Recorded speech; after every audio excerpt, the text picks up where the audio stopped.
Les signes astro les plus malaisants. Let's go. Basé évidemment sur des observations de mes clients, des personnages que j'ai vus, etc. Prenez pas ça comme preuve concrète et tangible, juste comme divertissement. On y va.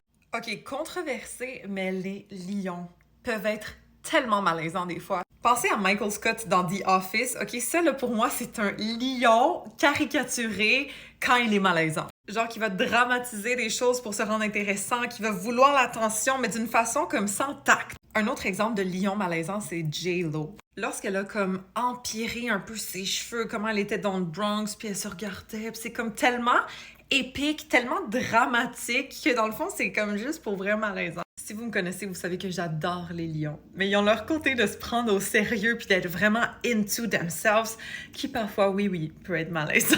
Mais perso, je respecte leur confiance et j'admire leur storytelling skills. Les autres personnes qui peuvent être vraiment malaisantes, c'est les Gémeaux. Parce que c'est des gens qui peuvent s'enfoncer. Puis souvent, malgré eux, mais c'est comme, ils parlent, puis là, c'est comme, tu commences à révéler des détails que tu devrais pas. Fait que souvent, ça peut être malaisant ou juste très drôle d'écouter un Gémeaux parler et se convaincre en parlant en plus. Le meilleur exemple, c'est Donald Trump. Ok, je suis désolée pour tous les Gémeaux, je veux pas nécessairement vous associer à lui. En passant, il est ascendant Lion et il a Mars en Lion. C'est pas pour rien que c'est un malaise ambulant, cet homme. Après, autre signe qui peut être très malaisant, les scorpions. Parce que souvent, j'ai remarqué que les scorpions, ils pensent qu'ils sont tellement mystérieux. Ils pensent qu'ils font comme un effet sur les gens, mais au final, comme...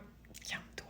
Pour vrai, pour moi, les scorpions, c'est comme des lions, mais inavoués. Ils aimeraient tellement ça, avoir la reconnaissance que les lions ont, mais ils se l'avouent pas. Ils ont comme honte de vouloir ça. Fait qu'ils pensent qu'ils sont les meilleurs, mais en silence. Tandis que les lions pensent qu'ils sont les meilleurs out loud. C'est des gens qui pensent qu'ils sont en train de te manipuler, qui pensent qu'ils sont en train de faire leur petit jeu sur toi, mais au final, comme on les voit à 2 kilomètres. Puis c'est peut-être parce que je suis scorpion, ok? Que moi, je spot ça de loin.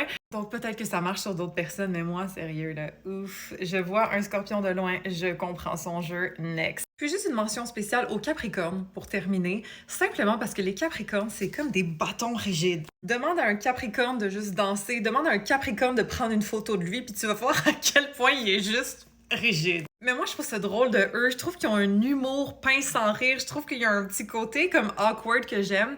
Mais voilà, des fois, ils peuvent être très malaisants socialement parce qu'on dirait qu'ils ont comme... il leur manque une touch, un petit peu de fluidité à quelque part. Puis parfois aussi, ils se prennent un peu trop au sérieux. Fait qu'ils ont l'air vraiment juste pognés. Fait que voilà, prenez-le pas personnel, je vous jure, j'ai plein de ces signes dans mon thème astral. Je date un lion personnellement, donc...